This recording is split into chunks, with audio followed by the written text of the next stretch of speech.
Welcome back नाजरीन। जिक्र कर रहे हैं, ब्रेक से पहले बात हो रही थी कि पीटीआई के अंदर जो है कोर कमेटी इजलास के ज़राए की ये खबरें सामने आ रही हैं कि वो शायद असम्बली में वापस आ सकते हैं। इस्तीफ़ों के हवाले से जो उन्होंने दिए थे वो वापस लिए जा सकते हैं। इसका क्या बनेगा ये तो आने वाले वक्त में जैसी सूरत हाल मज़ीद वाज़ेह होगी इस पर बात करते हैं। आज मरीम नवाज़ साहबा ने ये बात की है कि जनाब, क्योंकि आपको पता है इससे पहले खान साहब ये कह चुके हैं कि वो जो इसराइल में वफ्द गया था उसका जवाब दे मौजूदा हुकूमत। आज वज़ारत ख़ारजा ने वज़ाहत की कि हम फ़लस्तीन के मज़लूम आवाम के साथ खड़े हैं, हमने किसी इसराइल को तस्लीम नहीं किया। और इस पर एहसन इकबाल साहब ने बात की है कि वो वफ़द जो था वो पाकिस्तानी नयाद अमरीकी शहरी थे जो गए हैं, ना कि पाकिस्तानी। तो इस पर वजाहतें भी सामने आई हैं। तो मरीम नवाज़ साहबा कहती हैं आपका रोज़ एक नया बयानिया आता है। कभी आप कहते हैं कि जनाब साजिश हो रही है, कभी आप कहते हैं लॉन्ग मार्च का मामला है, कभी आप तहफ़्फ़ुज़ मांग रहे हैं, कभी आप इसराइल की बात कर रहे हैं। तो आप झूठ बोल रहे हैं, आपकी सारी साजिशें बेनकाब। अब आपको मज़ीद आपने बात की तो फिर हम ऐसा जवाब देंगे कि आपको मुंह छुपाने की जगह नहीं मिलेगी। ऐसा क्या है मरीम नवाज साहबा के पास? देखिए, मैं आपको अर्ज़ करूं कि जो एक बड़े प्रॉपर्टी टाइकॉन और आसफ अली जरदारी साहब की मुबीना वीडियो जो ऑडियो जो आई है सामने, उसके बाद पीटीआई को बहुत ज़्यादा नुकसान हुआ है। पीटीआई के इमरान खान साहब एक तरफ तो बहुत ऊंची ऊंची बातें करते और चोर डाकू करते और दूसरी तरफ कह रहे हैं जी पैचअप करा दो। ऐसा तो नहीं है ना कि मैंने आपके गले पे भी हाथ रखा और आपके पाँव पे भी हाथ रखा और जब देखूं गला नहीं दबा सका तो पाँव पकड़ लूं। ऐसा नहीं होना, ऐसा नहीं होता सियासत में। अब हर चीज़ सामने आती जा रही है। अब कोई चीज़ आप रोक नहीं सकते, उसको तो वो कोई मुस्तरद चीज़ कर आप रहे हैं, वो कह छुपा रहे हैं नहीं ये सकते। ऑडियो लीक जो आई है ऑडियो, हम तो इसको मुस्तरद करते हैं, ये सब खान फेक है। साहब खान शाह महमूद साहब कुरैशी साहब इसका कह खान चुके हैं। साहब और शाह महमूद कुरैशी साहब ये क्यों नहीं कहते कि इस पर एक कमीशन बनाया जाए, इसकी फ्रांसिक ऑडिट इसको कराया जाए, इसकी रिपोर्ट सामने आ जाए तो पता चल जाएगा कि ये है, और फिर एक कमीशन बना दिया जाए इस पर। वो खान कहते हैं साहब वो कमीशन कराएं फॉरेंसिक जो दावा कर रहे हैं, खान साहब हम तो कमीशन मुस्तरद करते हैं। नहीं, इसमें सियासी नुकसान तो खान साहब को हो रहा है ना। खान साहब कहें जी एक कमीशन बनाए और उस कमीशन में वो प्रॉपर्टी टाइकॉन को बुला लिया जाए, पूछा जाए जी किसने आपको कहा था, तो चीज़ें क्लियर हो जाएंगी। एक बना देना, खान साहब इसका भी मुतालबा कर दें कि जी एक हो जाए। खान साहब की सियासत जो है अब जिस तरह वो पहले चल रही थी, जो पहले उनको सहूलियात थी वो सहूलियात वापस ले ली गई हैं, कोई सहूलियत नहीं है। अब खान साहब को अपनी सारी सियासत अपने सर पे करनी पड़ेगी। ठीक है। और ये हुकूमत जैसे शुरू में आपने कहा इसमें एतमाद बढ़ता जा रहा है। गवर्नर की तैनाती के हवाले से भी चीज़ें आप डिस्कस करेंगे, नहीं, उन्होंने मुश्किल फैसले कर वो लिए भी हैं। हो अब गए, मुश्किल गवर्नर की फैसले भी तैनाती कर रहे डिस्कस हैं। कर लेते हैं, सदर वो मुमलिकत ने अब वो भी मंजूरी दे दी वो है। भी मंजूरी दे दी ठीक है, है। उसके बाद इलेक्शन के जो मेंबरान हैं उनकी भी मंजूरी मंजूरी दे आ दी है। गई है। तो अब चीज़ें जो हैं वो बेहतरी की तरफ जा रही हैं। तो खान साहब के लिए अब मुश्किलात पैदा होने वाली हैं। खान साहब का पहली दफ़ा जो वास्ता पड़ा है वो राना सनाउल्लाह खान से पड़ा है। और राना सनाउल्लाह जो हैं वो उस तरह के आदमी नहीं है शेख रशीद साहब की तरह के। शेख रशीद की तरह कहें जी जला दो और इस तरह होगा और अदम एतमाद नाकाम होगा, और बाद में कहें जी मैंने ये कहा था। कितनी दफ़ा उन्होंने डेस्क पे हाथ मार के कहा कि अदम एतमाद नाकाम होगा, नाकाम होगा। वो अब राना सनाउल्लाह हैं और उन्होंने मुल्क को आइन और कानून के मुताबिक चलाना है। ठीक है। अब खान साहब के लिए मुश्किलात आप लिख लीजिएगा आने वाले दिनों में बढ़ेंगी। और फर्रा गोगी वाला केस जो है किसी वक्त हम प्रोग्राम में उस पर भी डिस्कस करेंगे। वो भी लेकिन वो बहुत भी सारी अभी मामला चीज़ें कोर्ट में है। राना मैं सनाउल्लाह अर्ज साहब का करूं। आप कह रहे हैं कि उनके आने से पहले, जलाओ घेराव से पहले ही आपने जो शेलिंग करवाई है सियासी कारकुनान पर, वो भी तो जाहिर है पीटीआई भी वो कोर्ट तो में है कोर्ट ना। कर देगी ना बिल्कुल सही। फैसला, वो तो कोर्ट करेगी। लेकिन खान साहब के इर्द गिर्द जो चीज़ें हैं, जो काम होते रहे हैं, फरा गोगी वाला जो केस है वो काफ़ी मेरे इल्म में है। किसी दिन हम प्रोग्राम रख पे सारी चीज़ें उस पर डिस्कस करेंगे। तो अब मैं आपको ये बताऊं कि जो सियासत तो खान साहब करते ही रहेंगे, लेकिन उनके इर्द गिर्द भी अब घेरा तंग हो रहा है। और आने वाले दिनों में, आने वाले हफ्तों में उनके लिए मसाइल बहुत ज़्यादा बढ़ बढ़ेंगे। जाएंगे। अच्छा, ये और उन मसाइल का सामना उन्होंने करना अच्छा, है। अब इसको सियासी सूरत जो डिस्कस कर रहे हैं इसको थोड़ा प्रैक्टिकल जो गुज़िश्ता रोज़ हुआ है उसका कर लेते हैं। वो है बलूचिस्तान का इलेक्शन, बल्दियाती इंतखाबात। आपको पता है बलूचिस्तान हुकूमत कह रही थी ज़रा डिले करवा दिया जाए, मगर इलेक्शन कमीशन ने इलेक्शन बर वक्त करवाने के हवाले से कहा और फिर करवाए। और बड़े अच्छा इंतखाबी अमल रहा, 50% टर्न आउट रहा बलूचिस्तान में। मेरे ख्याल में ये बहुत अच्छा है कि इख्तियारात निचली सतह पर जाएंगे। मगर उसमें मैदान मारा है आज़ाद उम्मीदवारों ने और दूसरे नंबर पे JUII है। और ये तो है, चले JUI का भी एक पलड़ा भारी रहा है जमातों की बुनियाद पर देखें। बाकी ज़ाहिर है जो बलूचिस्तान की पार्टीज़ हैं उनका तो आना ही था तीसरा चौथा नंबर। मगर अहम जो अपसेट हुआ है वो पीपल्स पार्टी का है। पीपल्स पार्टी की इतनी सीटें नहीं रही, उन्होंने 58 सीटें ले ली हैं बलूचिस्तान से, उन्होंने कौन सा तीर मारा है वहाँ पे? अच्छा, मैं ये बिल्कुल ये सोच रहा था कि आप बिल्कुल ये बात करेंगे। मैं जब बलूचिस्तान के वाद की देख रहा था लिस्ट, तो मुझे यकीन था कि ये आप पीपल्स पार्टी का ज़रूर पूछेंगे कि पीपल्स पार्टी की बलूचिस्तान असम्बली में कोई सीट नहीं है। जी। सारे कैंडिडेट हार गए थे, लेकिन 58 उनके लोग बलदियाती इलेक्शन में जीत गए हैं। वजह यह है कि पीपल्स पार्टी बलूचिस्तान में मौजूद है। ये नहीं है कि पीपल्स पार्टी मौजूद नहीं, पीपल्स पार्टी मौजूद है, उसके लोग भी मौजूद हैं। लेकिन पिछले इंतखाबात जिस तरह हुए, जिस तरह उन पर वो इल्ज़ामात लगे, उसमें पीपल्स पार्टी का कोई आदमी नहीं जीत सका। लेकिन अब पीपल्स पार्टी आहिस्ता आहिस्ता बलूचिस्तान में मुतहर्रक हो रही है। जिस तरह आपने ज़िक्र किया है बलदियाती इंतखाबात का, आने वाले इंतखाबात में भी आप देखेंगे कि पीपल्स पार्टी न सिर्फ बलूचिस्तान में आपको मुतहर्रक नज़र आएगी, बल्कि पीपल्स पार्टी आपको पंजाब में भी मुतहर्रक नज़र लेकिन आएगी। बड़ा फ़र्क है सजात तरीन साहब, बल्दियाती इलेक्शन में लोकल सतह पे, यूनियन काउंसिल लेवल पे, और फिर ज़ाहिर है जब आप MNA MPA की सीट पे लड़ते हैं तो उसके हलकों में बड़ा फ़र्क होता है। ये तो हुकूमत जो है, बलूचिस्तान हुकूमत वो कहती रही है डिमार्केशन के हवाले से में मसाइल हैं। सनाउल्लाह जो हैं वहाँ पे खान साहब वो बात कर रहे हैं, बलूचिस्तान असम्बली में ये बात करते रहे, तो खैर उसमें फिर सूरत हाल कुछ और होगी। देखिए, उसमें जो सरदार साहबान हैं उनका वोट बैंक है। मैं आपको अर्ज़ करूं, क्या पीपल्स पार्टी जो है 2008 के इंतखाबात में असलम रईसानी साहब पीपल्स पार्टी के चीफ मिनिस्टर नहीं थे तो बलूचिस्तान असलम में? रईसानी साहब अगर हुए तो वो बन जाएंगे, नहीं, अगर वो कहीं देखें, और हुए तब भी अगर असलम अगर रईसानी ही होंगे, लाइक नहीं, या मतलब रईसानी वो फैमिलीज। पीपल्स पार्टी के टिकट पे कामयाब हुए थे ना। जी। बेशक उनका वो तो अपना electables हो वोट, गए ना। बेशक उनका वोट है, लेकिन अब आप देखिएगा जब पीपल्स पार्टी आएगी, बहुत सारे लोग जो है इंतखाबात से पहले मुख्तलिफ जमातों में इधर उधर जाएंगे। और मेरे इल्म में, मैं अभी उनका नाम नहीं लेना चाहता, बलूचिस्तान के कई सरदार जो हैं पीपल्स पार्टी में शामिल चलें ये अच्छा है, लेकिन और पीटीआई का कोई ज़्यादा वहाँ पे ग्राफ जो है वो बुलंद नहीं हुआ। ये सूरत हाल हमने देखी है। ये सब कुछ अपनी जगह पे, इलेक्शन भी होते रहेंगे, बल्दियाती भी, जनरल इलेक्शन भी आएंगे, फिर ज़िमनी इंतखाबात आने वाले हैं, ये सब कुछ होगा, पार्टियों को फ़ायदा होगा, आवाम क्या करे? यातरीन साहब खान साहब थे तब भी आवाम रुल गई, पेट्रोल की कीमतें बढ़ गई, बिजली की कीमतें बढ़ गई। अब फिर वही हमें उसी सूरत हाल का सामना है। मियाँ शहबाज शरीफ साहब आ गए हैं तो कौन सा आवाम को जो है वो दूध और शहद की नहरें मिली हैं? क्या सूरत हाल है इस वक्त? आटा नहीं, बिजली नहीं। देखें, ये आपने बिल्कुल बात दुरुस्त कही। अवाम बहुत मुश्किलात का शिकार है, महंगाई बहुत ज़्यादा है और खाने पीने की चीज़ों में बहुत ज़्यादा इजाफा हो गया है। और जैसे हम खान साहब की हुकूमत में यहाँ कहा करते थे कि जो चीज़ों को कीमतें कंट्रोल करने वाले इदारे हैं वो मुतहर्रक नहीं हो रहे, यूटिलिटी स्टोर पर लोगों को आटा नहीं मिल रहा, इसमें कोई शक नहीं। और हुकूमत को मैं समझता हूँ हंगामी तौर पर ये जो महंगाई है इसको कंट्रोल करना चाहिए और गरीब आदमी का ख्याल करना चाहिए। गरीब आदमी का, इसी के साथ ही चूँकि प्रोग्राम अपने अख्तामी मरहले में है, लेकिन ये बड़ी अहम बात है कि इस वक्त हुकूमत के लिए यकीनन मईशत बड़ा चैलेंज है, मगर आवाम के लिए भी बड़ा चैलेंज है कि उनको महंगाई से रिलीफ दें। अब ये इम्तिहान है हुकूमत के लिए कि आवाम को किस तरह से कम जो बुनियादी अशिया ज़रूरी हैं उसमें रिलीफ फराम किया जाए। एतजाज़ नकीर से जाते हैं, इनको इजाज़त दीजिए। अल्लाह हाफ़िज़।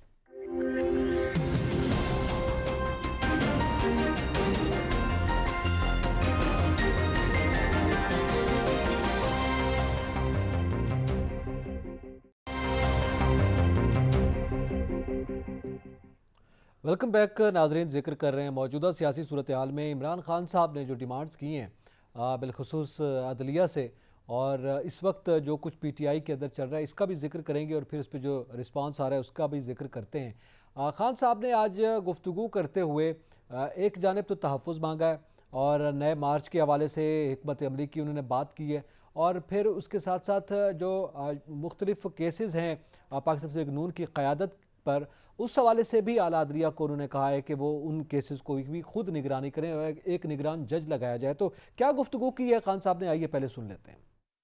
और मुझे खुशी है कि उन्होंने बुला लिया इनके केसेस, शरीफों के केसेस अब सुप्रीम कोर्ट खुद मॉनिटर करे, मॉनिटरिंग जज बनाए। जी, आपने ये गुफ्तगू सुनी है और मतलब तमाम मसाइल का हल जो है वो कहते हैं कि अदलिया है, एक लिहाज से यही एक तासुर सामने आ रहा है, और अदलिया से वो अपने आइंदा के मार्च के लिए भी तहफ़्फ़ुज़ मांग रहे हैं। जो कुछ गुज़िश्ता लॉन्ग मार्च में हुआ उस पर भी वो चाह रहे हैं कि सज़निश की जाए अदालत की जानिब से, अदलिया की जानिब से, और फिर वो जितने पाकिस्तान तहरीक नून की सीनियर क़यादत शरीफों के केसेस का उन्होंने जिक्र किया, उसकी भी निगरानी जो है वो आला अदलिया करे। देखें, मैं आपको अर्ज़ करूँ कि आला अदलिया जो है वो केसों की निगरानी करने के लिए नहीं बनाई गई। आइन में उनका एक रोल है, तो क्या खान साहब ये चाहते हैं कि सिर्फ सारी चीज़ें सुप्रीम कोर्ट में और बाकी जो अदालतें हैं, हाई कोर्ट्स हैं, एहतसाब कोर्ट्स हैं, सिविल कोर्ट्स हैं, वो बंद कर दी जाएं फिर? कि अगर खान साहब की ख्वाहिश पर ये सारे मामला सुप्रीम कोर्ट नहीं देखने, ऐसा नहीं है। पाकिस्तान की तमाम अदालतें जो हैं उनका आइन में एक रोल मौजूद है, ठीक है जी। तो वो रोल के मुताबिक करेंगे और ये खान साहब के कहने पे नहीं हो सकता कि जी ये फ़लाँ का केस आप निगरानी करें और फ़लाँ के केस की आप निगरानी करें, इस तरह नहीं हो सकता। वहाँ बड़े पढ़े लिखे जजेस बैठे हुए हैं, चीज़ों को जानते हैं, आइन को जानते हैं, कानून को जानते हैं, तो वो किसी की ख्वाहिश पर कोई केस नहीं लेंगे, वो जो मेरिट पे होगा उसका फ़ैसला होगा। अब खान साहब को अपनी सियासत के, मैं समझता हूँ अपनी सियासत में अदलिया को इन्वॉल्व नहीं करना चाहिए। अदलिया जो है वो तो सबके लिए है और पाकिस्तान के आइन और कानून के मुताबिक है, और पाकिस्तान के आइन का तहफ़्फ़ुज़ जो है वो जजेस करते हैं जी। तो जजेस बताते हैं तो सारी तहफ़्फ़ुज़ तो चीज़ें। फिर वो जायज़ तो तरीके से मांग रहे हैं ना, वो कह रहे हैं जो वो कुछ हुआ। अपने मार्च के लिए तहफ़्फ़ुज़ मांग रहे हैं, वो आइन के लिए तहफ़्फ़ुज़ नहीं मांग रहे हैं। वो कहते हैं जी मेरे आइन के लिए मुझे जो है तहफ़्फ़ुज़ दिया जाए, मेरे मार्च के लिए तहफ़्फ़ुज़ दिया जाए। यानी उनको सुप्रीम कोर्ट का मतलब वो ये कहते है, हैं हम पे हमें उनकी चैलेंज तशरीह की मैं इस गई। तरह करूँगा जी। कि सुप्रीम कोर्ट उनको कह दे कि जी इनको आने दें, ये डी चौक पर बैठ जाएं और जनाब सारा मामला इस्लामाबाद के ख़राब हो जाएं कि इनको किसी को कुछ ना कहा जाए। ऐसा नहीं हो नहीं, सकता। अदालत ने तो कहा था आपको याद हो, H9 में बैठ जाएं आप, तो आएं ये और इन्होंने उनको कौन सी बैठने बात दें। मानी थी? इन्होंने बात मानी, अदालत ने तो ये कहा था ना जो मौलाना फजल रहमान के साथ इनके साथ जी। मुआहदा हुआ था उसी को देख लिया जाए। तो वहाँ H9 बैठने की बजाय वो तो यहाँ आ गए थे और यहाँ से फिर राना सनाउल्लाह साहब ने उनको धकेल के निकाला, आंसू गैस चलाया, जिसका खान साहब ने आज भी जिक्र किया कि जी बड़े एक्सपायर वो थे और वो थे। खान साहब ने जब शेख रशीद वज़ीर दाखिला थे तो एक मजहबी ग्रुप जो था, मजहबी जमात जो थी, उन पर जो किए थे यही आंसू गैस उन्होंने भी इस्तेमाल किए थे। ये तो हर गवर्नमेंट ऐसे ही करती आज है। तलाल चौधरी साहब ने रिएक्ट किया इस पे, उन्होंने कहा खान साहब अब जो है वो अदालतों को डिक्टेट करेंगे, क्या अदालतें इनसे डिक्टेशन लेंगी और फिर उसके बाद वो आगे चलेंगी? ये किस तरह की बात कर रहे हैं? और फिर उन्होंने जो जिस जानिब आप इशारा कर रहे हैं, उन्होंने कहा कि जनाब ये कौन सा इनकलाब था जो शेलिंग के आगे नहीं रोक सका, आंसू गैस के नज़र हो गया। तो ये तो चले खैर पॉलिटिकल उनका एक रिएक्शन जो सामने आ रहा है, मगर खान साहब इससे पहले अदालतों पर यह तनकीद करते रहे कि रात के 12 बजे अदालत क्यों खुली, मुझे इसका जवाब दिया जाए। उसका जवाब तो नहीं आया, मगर अदालत ने यह कहा कि इनको इस्लामाबाद आने दिया जाए लॉन्ग मार्च में। उसके बाद से उम्मीद बढ़ गई है खान साहब इनके लिए भी रात को इनके लिए भी अदालतें रात को खुली हैं। डॉक्टर मज़ारी के लिए अदालतें रात को नहीं खुली, उनको भी के लिए भी रात को खुली। ये तो कोई ऐसी बात नहीं है कि जी रात को क्यों खुली हैं। देखिए अदालत ने कहा कि इनको आने दिया जाए। पाकिस्तान के आइन के मुताबिक हर जमात को यह हक़ हासिल है, हर इंसान को यह हक़ हासिल है, हर पाकिस्तानी को यह हक़ हासिल है कि वह एहतजाज कर सकता है किसी भी चीज़ के ख़िलाफ़। लेकिन पाकिस्तान के आइन के मुताबिक पुरअमन तरीके से। खान साहब कहते हैं जी हम जहाद करने आ रहे हैं, इनकलाब करने आ रहे हैं। दुनिया में 2-4 बड़े इनकलाब हुए हैं, आपके पास टाइम नहीं, वरना मैं एक एक डिटेल बताता। इनकलाब फ्रांस आप देख लें हुआ, उसके बाद आप देख लें सोवियत यूनियन का इनकलाब हुआ, इनकलाब ईरान हुआ। तो वहाँ क्या लोग वो कुछ डर गए थे वो चंद आंसू गैसों से या किसी चीज़ों से? वो किसी वक्त आप रखें प्रोग्राम, एक एक इनकलाब पर हम बात कर सकते हैं। नहीं, इनकलाब तो फिर गोलियों की बौछार में आया करते हैं। ठीक है, कौन सा इनकलाब और कौन सा जहाद और कौन सी हकीकी? देखें अब इन्होंने बात को तब्दील कर ली, हकीकी आज़ादी। भाई हम तो आज़ाद हैं, कौन हमें गुलाम बना सकता है? चले वो बयानिए पे तो मरियम नवाज साहब ने भी बात की, उस पर भी जिक्र करते हैं जिस जानिब आप कह रहे हैं कि उन्होंने मुख्तलिफ बयानिए जो हैं वो तब्दील होते रहे। लेकिन अब सवाल ये है कि खुद अपनी पार्टी के अंदर इनके जो है वो ये मामला चला कि क्या वजह लॉन्ग मार्च कामयाब नहीं हो पाया। ठीक है, वजारत दाखिला ने शेलिंग की है, मगर लोग क्यों बाहर नहीं निकले? खुद बरहमी का इजहार किया खान साहब ने, और उसमें अपने जो मुख्तलिफ जिम्मेदारान थे उस हवाले से भी उन्होंने बात की है।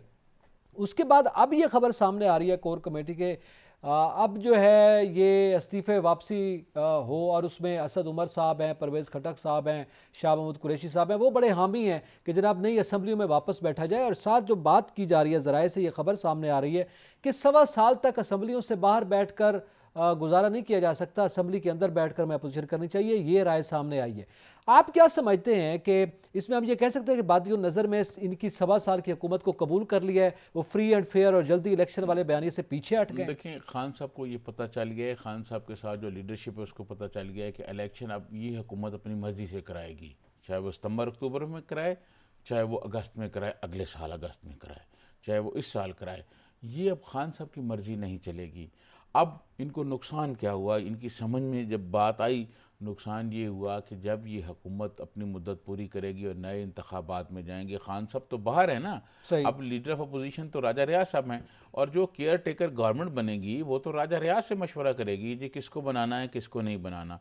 इनको मैं समझता हूँ पार्लियामेंट के, खैर खान साहब ने अपने 3.5 पौने 4 साल में भी पार्लियामेंट को कोई अहमियत नहीं दी, वो आते ही नहीं थे, और आते थे तो कभी एक आधी तकरीर करके चले जाते थे। मामलात हमेशा पार्लियामेंट में डिस्कस होने चाहिए। अब इनको एहसास हुआ है, लेकिन वक्त बहुत गुजर चुका है और पुलों के नीचे से बहुत सा पानी गुजर चुका नहीं, है। अभी इस्तीफे तो कबूल अब नहीं हुए, कैसे इस्तीफे- पानी देखिए, पुलों के नीचे से मैं गुजर आपको गया? अर्ज वापस करूं, आ सकते हैं? मैं आपको अर्ज करूं, अब इस्तीफे कबूल करना ना कबूल करना वो तो अब स्पीकर के इख्तियार में है ना, कि ये कहीं आ रहे हैं वो कहने जी अब तो इस्तीफे कबूल हो गए हैं नहीं, वो आपके। तो खुद कह रहे थे पहले कि जनाब ये आईनी तरीके से जो प्रोसेस होता है वो पूरा नहीं किया गया, इसलिए अब इस्तीफे कबूल जैसे नहीं हुए। ये- अब क्या, अब वो आईनी जैसे हो गया है? जैसे ये खबरें आई हैं जी। कि शाह महमूद, डॉक्टर मज़ारी और 2-4 और फवाद लोगों चौधरी के, साहब। फवाद चौधरी साहब और 2-4 और लोगों के इस्तीफे मंजूर हो गए हैं, और जब जैसे ही अनाउंस हुआ तो मंजूर इनको- हो सकते हैं अभी और वो। अब देखें, अब दूसरी बात, जैसे पंजाब में हुआ है कि वो जो 20-25 लोग थे वहाँ इलेक्शन अनाउंस हो गए ना, 17 जुलाई को इलेक्शन होने हैं। अब पीटीआई जो रिज़ाइन देती है और कहते हैं जी हम असम्बली में, कौमी असम्बली नहीं बैठते, वो पंजाब में किस मुंह से जाएंगे?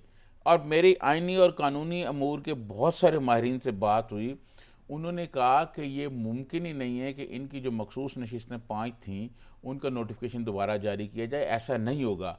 जब असम्बली का इलेक्शन हो जाएगा, असम्बली कंप्लीट हो जाएगी, फिर पार्टी की तादाद देखी जाएगी, किस तो पार्टी फिर के उसके बाद पास- वो होगा। फिर वो होगा। नहीं, ये इंडिविजुअल इस्तीफों की बात अभी आपने कहा है ना कि फवाद चौधरी साहब का और बाकी जो जो इनफरादी इस्तीफे, उस पर फवाद चौधरी साहब का बयान है, उन्होंने कहा अगर इन्हें इनफरादी इस्तीफे मंजूर किए तो फिर हम भी अदालत का रुख करेंगे और सर जाकर ये वहाँ पे अदालत दायर करेंगे बिल्कुल, ये मुकदमा। बिल्कुल अदालत में चले जाएं। अब इनके हाथ में कुछ नहीं है, अब जो कुछ है राजा परवेज साहब के हाथ में है। ठीक है, ठीक है। राजा परवेज साहब चाहेंगे ये तो मंजूर इनके करने लगे हैं इस्तीफे- हुकूमत? मेरे ख्याल में ये ग्रुपों में मंजूर करने लगे हैं। अच्छा, ग्रुप अगर कोई कुछ चीज़ें पसे पर्दा डिस्कस हो रही हैं, पसे पर्दा मामला तय हो रहे हैं, अगर तय ना हुए तो ये मुख्तलिफ ग्रुप्स में 5-5, 10-10 के जो हैं वो रिज़ाइन मंजूर करते रहेंगे, उस पर इलेक्शन भी कराते रहेंगे। अच्छा। और अब पीटीआई को ये नज़र आ गया है कि चीज़ें जो हैं वो बाहर होती जा रही तो हैं। अगर क्योंकि ये चेयरमैन इस्तीफे नैब- वापस लेते हैं, असेंबली में चेयरमैन- वापस आते हैं, फिर चेयरमैन- कैसे ग्रुप्स में चेयरमैन करें? नैब को भी लगाना है, और फिर अगर ये इस्तीफे वापस लेके आते हैं तो हो सकता है कि वो कहेंगे आपके इस्तीफे मंजूर नहीं, आप आ जाएं, लेकिन फिर जो पॉलिटिकल कीमत इनको अदा करनी पड़ेगी, वो कहाँ गया जहाज़ और कहाँ गई हकीकी आज़ादी और कहाँ गया चोरों के साथ नहीं बैठना। और असम्बली में वो खान साहब को जो बयानिया था, एक खान साहब बयानिया घड़ने में तो बड़े शेर है ना, तो वो जो खान साहब ने बयानिया घड़ा हुआ था वो कहाँ जाएगा? फिर इनको पॉलिटिकल कीमत अदा करनी पड़ेगी और इनको सियासी तौर पर नुकसान होगा अगर ये असम्बली में वापस आते हैं तो। ठीक है, ये भी वापस आते हैं। और एक और भी बड़ी अहम खबर इसी के साथ ही लिंक्ड है कि आरिफ अलवी साहब जो कि उस वक्त वज़ीर आज़म का हलफ लेने के भी हामी नहीं थे, हामी क्या वो लेने नहीं आए, जो भी उसकी रीज़न उन्होंने करार दी है, माकूल थी या ना माकूल वो अलग अलग बहस है। उन्होंने गवर्नर के हवाले से, गवर्नर पंजाब को उन्होंने कहा था कि जनाब जब तक सदर की खुशनुदियों में बैठा रहेगा उमर सरफराज चीबा साहब बैठे रहेंगे, मगर उन्होंने अब नून लीग का गवर्नर जो है उसकी मंजूरी भी दे दी है, बलीगुर रहमान साहब को बाकायदा मंजूर कर लिया गया है। इसी तरह इलेक्शन कमीशन का भी ये भी जिक्र करते हैं, और फिर मरियम नवाज साहब भी कुछ कह रही हैं, उसकी भी बात करेंगे। एक ब्रेक के बाद हमारे साथ रहिएगा।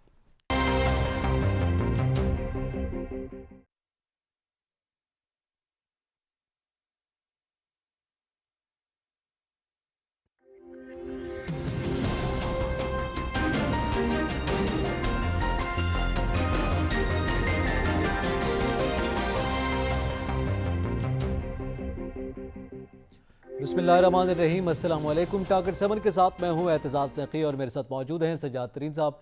नाज़रीन, के प्रोग्राम में जिक्र करेंगे, एक तो वज़ीर आज़म पाकिस्तान मियां शहबाज शरीफ जो हैं वो आइंदा रोज़ तुर्की के दौरे पर रवाना हो रहे हैं। क्या गुफ्तगू होगी, वफूद की सतह पर बातचीत होगी और बाहमी दिलचस्पी के उमूर पर बातचीत होगी, इस पर इसका जिक्र करेंगे।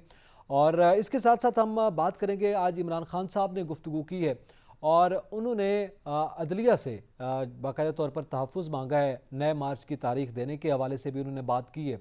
और जो कुछ गुज़िश्ता उनका लॉन्ग मार्च था उसमें जो सूरत हाल डेवलप हुई और जो वो समझते हैं, जो उनके तहफ़्फ़ुज़ात हैं, उस हवाले से भी उन्होंने बात की है। तो इसका भी जिक्र करेंगे। फिर अपनी परफॉर्मेंस का भी किसी हद तक उन्होंने जिक्र किया है और आइंदा क्या सूरत हाल होने लगी है, इस पर भी बात करेंगे। और फिर अब जब हम ये प्रोग्राम कर रहे हैं तो अभी की ताज़ा तरीन खबर ज़राए से ये भी सामने आ रही है कि कोर कमेटी के इजलास में ये भी मामलात जो हैं वो ज़ेर बहस हैं कि आया इस्तीफ़े वापस लेकर असम्बली में जाया जाए। इसके लिए उनकी सीनियर क़यादत जो है वो आपस में मुशावरत करेगी। बहुत से ऐसे अरकान हैं PTI के जो असम्बली में वापस आने के हामी हैं। इस हवाले से भी बात करेंगे। और साथ साथ मरीम नवाज़ साहबा ने आज ट्वीट किया है और इमरान खान साहब ने जो बातचीत की है, जो गुफ्तगू की है, उसके उन्होंने रद्द-ए-अमल दिया है। और उन्होंने रद्द-ए-अमल देते हुए ये कहा है कि उनका जो झूठा ख़त था, जो साजिश का बयानिया था, वो गलत साबित हुआ। फिर उसके बाद कत्ल के हवाले से उन्होंने बात की कि जहर देने की बात सामने आ रही है, तो वो गलत निकला। फिर उसके बाद अब इसराइली वफ्द के हवाले से उन्होंने चूँकि बात की थी पाकिस्तान के हवाले से, जिसकी वजाहत वजारत ख़ारजा ने भी दे दी और पाकिस्तान ने अपना पॉलिसी बयान जारी कर दिया, तो उस पर उन्होंने रद्द-ए-अमल दिया है। इस पर भी बात करेंगे। और इसके साथ साथ मुल्क में जो कमर तोड़ महंगाई है, इस वक्त महंगाई में मुसलसल इजाफा होता चला जा रहा है। वज़ीर आज़म मियाँ शहबाज शरीफ ने आटा सस्ता करने की बात की और गुज़िश्ता रोज़ ही ये बात की, उसके अगले ही रोज़ जो है वो आटा महंगा हो गया, जिस पे वज़ीर आज़म ने उसका सख्त नोटिस भी लिया है। इस पर भी बात करेंगे। बिजली की कीमतों में इजाफा होने जा रहा है। और फिर एक अहम डेवलपमेंट ये भी हुई है कि सदर ममलिकत ने गवर्नर पंजाब की तैनाती का बाकायदा तौर पर मंजूरी दे दी है। और ये जो मामला डेडलॉक का शिकार था, उससे सूरत हाल जो है वो अब वाज़ेह भी हो गई और बेहतर भी हो गई है। चौधरी साहब, सबसे पहले तो वज़ीर आज़म का दौरा तुर्की, इस वक्त जो हमने गुज़िश्ता हफ्ते में, हफ्ता 10 दिनों में सियासी सूरत हाल देखी है, और हम यहाँ पर बैठ कर ये डिस्कस कर रहे थे कि हुकूमत जो है वो कन्फ्यूजन का शिकार है और गूम अगू की सूरत हाल थी, इलेक्शन जल्दी करवाए जाएँ, देर से करवाए जाएँ, ये एक गुफ्तगू रही है। लेकिन इमरान खान साहब का जो आज़ादी मार्च था, उसके बाद लगता है कि हुकूमत जो है उसका एतमाद बहाल हुआ है और अब गैर मुल्की दौरे भी शुरू हो रहे हैं और वज़ीर आज़म जो है वो तुर्की के दौरे पर रवाना हो रहे हैं। मैं समझता हूँ कि ये आपने दुरुस्त कहा कि जो अवामी मार्च और हकीकी आज़ादी मार्च था वो फ्लॉप हुआ है, वो बिल्कुल नाकाम हुआ है। और अब तो खुल के बातें आ रही हैं, जो PTI की कोर कमेटी की मीटिंग्स में जो लोग बैठे होते हैं वो बताते हैं, और वो पंजाब पर बहुत शिदत तनकीद कर रहे हैं। और सबसे ज़्यादा तनकीद जो है वो शाह महमूद कुरैशी पर हो रही है और शफ़क़त महमूद पर हो रही है कि ये पंजाब से लोग नहीं ला सके। महमूद रशीद सब पर हो रही है कि वो लोग नहीं ला सके। और एंट्री डाली है थोड़ी सी मैडम यास्मीन रहमान ने और हमाद अज़हर ने, और बाकी तो कुछ नहीं हुआ। यास्मीन राशिद ने, बाकी तो कुछ नहीं हुआ। बाकी तो सारा कुछ ऐसे ही चलता रहा है ना। पूरा मुल्क में अमन था, कहीं कोई कुछ नहीं था। कराची में अमन था, फैसलाबाद में अमन था, कुछ लोग आए, लेकिन वहाँ पे भी क़यादत उस वक्त मुल्तान, पूरा जनूबी पंजाब में कुछ नहीं था, बलूचिस्तान में बिल्कुल कुछ नहीं था। तो खान साहब की जो सियासत है और ख़ान साहब की जो दामन है, उसमें मेरे ख्याल में नाकामियाँ अब बहुत ज़्यादा होती जा रही हैं। और ख़ान साहब जो बातें, आपको याद होगा शुरू में मैंने आपको एक बात कही थी, जब ख़ान साहब के ख़िलाफ़ अदम एतमाद कामयाब हो गया था, तो मैंने आपको कहा था कि ये अब वो सहूलतें ख़ान साहब को नहीं होंगी जो ख़ान साहब ने कहा कि हम लोगों को निकालेंगे, लाएंगे। और दूसरा जो मज़ाहमत की सियासत है ना, कि आप मज़ाहमती सियासत करते हैं, वो बहुत मुश्किल काम होता है। वो लोग ही और होते हैं जो मज़ाहमत की सियासत करते हैं, जो कोड़े खाते हैं, जो फांसियाँ लग जाते हैं, जो आंसू गैस बर्दाश्त करते हैं। वो जो पॉलिटिकल क्लास है ना, पॉलिटिकल वर्करों की क्लास है, वो ख़ान साहब के पास नहीं है। ख़ान साहब के पास इस पे खान साहब के हवाले से जैसे आप जिक्र कर रहे हैं, यकीनी तौर पर वो आइंदा लॉन्ग मार्च की बात कर रहे हैं, मैं ये कर रहा हूँ, लेकिन हुकूमत जो है, मैं वो बता रहा हूँ ना, वो नाकाम हुई। तो उस नाकामी के बाद हुकूमत जो है उसमें उसके एतमाद में इजाफा हुआ, हुकूमती एतमाद में इजाफा हुआ, प्राइम मिनिस्टर के एतमाद में इजाफा हुआ, चीज़ें अब स्मूथली आगे बढ़ रही हैं। तो फिर ये तय किया गया है, क्योंकि हमने बड़े मुश्किल फ़ैसले किए हैं, पेट्रोल की कीमतों में इजाफा किया है, बिजली की कीमतों में इजाफा होने जा रहा है, तो अवाम को मुश्किलात हैं। इसके लिए अब ज़रूरी है कि बाहर से कुछ ना कुछ लिया जाए, कोई हेल्प ली जाए। कम से कम IMF की जो है वो तुर्की की तरफ गए हैं। और आपको पता है कि शरीफ ख़ानदान का जो है तुर्की के जो लोग हुक्मरान हैं, उनसे बहुत ज़ाती ताल्लुकात हैं। तुर्की की कई कंपनियां पाकिस्तान में काम भी करती रही हैं। तो मैं समझता हूँ ये एक हुकूमत में जो एतमाद आया है, उस एतमाद के बाद ये जो तुर्की का दौरा है, ये यकीनन बहुत अच्छा रहेगा, मुल्क के बेहतरीन मफाद में होगा और यकीनन अवाम का इसमें फ़ायदा होगा। क्योंकि मियाँ शहबाज शरीफ पहले भी तुर्कों के साथ काम करते रहे हैं, अब भी जा रहे हैं। तो इससे बहुत फ़ायदा होगा पाकिस्तान को। अब ऐसा ऐसा आप देखिएगा और भी ममालिक में जाएंगे, वो शायद चाइना में भी जाएं, ईरान में भी जाएं, तो ये अब सिलसिला चल निकला है। मुल्क के अंदर भी सूरत हाल बेहतर होती जा रही है और अब बैनुल-अक़वामी सतह पर जाकर वो जो हमारे मसाइल हैं उनको हल करने के लिए भी कुछ न कुछ सूरत हाल को बेहतर बनाने के लिए कोई रास्ते तलाश किए जा क्या रहे हैं। कोई बड़ा रिलीफ पैकेज मिल सकता है? क्योंकि एक ऐसी सूरत हाल में जब इस हुकूमत ने बजट देना है, मुआशी सूरत हाल इंतहाई ख़राब है और बजट के हवाले से IMF के साथ मुज़ाकरात हैं, अभी तक वो बजट की जो कोऑर्डिनेशन होती है वो चल तो रही है मगर तातुल का शिकार है। तो एक ऐसी सूरत हाल में वज़ीर-ए-आज़म पाकिस्तान का तुर्की का दौरा, ज़ाहिर है प्रायोरिटी पे तो मईशत है और बजट देना है और आवाम को रिलीफ फराम करना है, बड़ा चैलेंज है ये हुकूमत के लिए। तो क्या ये कहा जा सकता है, इससे लिंक किया जा सकता है मुआशी सूरत हाल के साथ इस दौरे को? देखिए, मैं आपको अर्ज़ करूं कि तुर्की का जो दौरा है उससे हम ये नहीं कह सकते कि बहुत बड़ा आवाम को रिलीफ मिल जाएगा या बहुत बड़ा, जैसे मतलब हम सऊदीया या ईरान से तेल ले सकते हैं या कुछ और पैसे ले सकते हैं, वो शायद उस तरह ना हो। लेकिन मैं समझता हूँ उनसे तिजारत हमारी बढ़ सकती है, तिजारती मामलात, दो तरफ़ा ताल्लुकात बेहतर हो सकते हैं और उसमें तिजारत में हमें फ़ायदा हो सकता है कि हमारी चीज़ें वहाँ जाएँ, ज़्यादा से ज़्यादा हमारी जो है ना चीज़ें वहाँ जाके फ़रोख्त हों। तो इस हवाले से मैं समझता हूँ हमें फ़ायदा हो सकता है। लेकिन जो आपने बात की कि कोई रिलीफ, बड़ा रिलीफ, तो उस तरह का मेरे ख़्याल में ऐसे रिलीफ नहीं हो सकता। वो जो IMF से हम कर्ज़ा ले रहे हैं उसकी सूरत हाल जो है ना वो काफ़ी मतलब मुश्किलात की सूरत हाल है। तो उनसे जब पैसा मिलेगा हमें IMF से, तो उसके बाद बाकी जो मुल्क हैं उन पर भी एतमाद बढ़ेगा, तो वो एक रास्ते खुलेंगे और वहाँ से भी फिर पैसे आने शुरू हो जाएंगे और फिर उम्मीद की जा सकती है कि 6 महीने के बाद शायद सूरत हाल ज़्यादा बेहतर हो जाए। अच्छा, 6 महीने इसमें लग सकते हैं इस मुश्किल सूरत हाल में। इसके साथ साथ ज़रा दाखिली सियासी सूरत हाल का भी इब्तदा में जिसका आपने जिक्र किया, इशारा दिया है, खान साहब का आप जिक्र कर रहे थे। इमरान खान साहब ने आज बाकायदा तौर पर अदलिया से तहफ़्फ़ुज़ मांगा है और उन्होंने कहा है कि नए मार्च की तारीख देनी या नया मार्च करना है, तो इस हवाले से अदलिया जो है वो कुछ फ़ैसला दे। और इसी तरह हाई कोर्ट के हवाले से भी उन्होंने बात की है, लाहौर हाई कोर्ट के हवाले से भी उन्होंने गुफ्तगू की है, बिलखसूस पंजाब हुकूमत और हमज़ा शहबाज की वज़ारत आला को लेकर। तो आज वो चूँकि बात कर रहे थे तो वकला से भी उन्होंने बात की, तो अदलिया से तहफ़्फ़ुज़ मांगा जा रहा है, जिस पे रिएक्शन आया है हुकूमती जमातों की जानिब से, उनके कारकुनान की जानिब से। इस पर बात करते हैं। यहाँ पे चूँकि हमें ब्रेक की तरफ बढ़ना है, ब्रेक के बाद ज़रा ये देखेंगे कि क्यों अदलिया से इस वक्त तहफ़्फ़ुज़ मांग रहे हैं खान साहब। इस हवाले से बात करेंगे ब्रेक के बाद, हमारे साथ रहिएगा।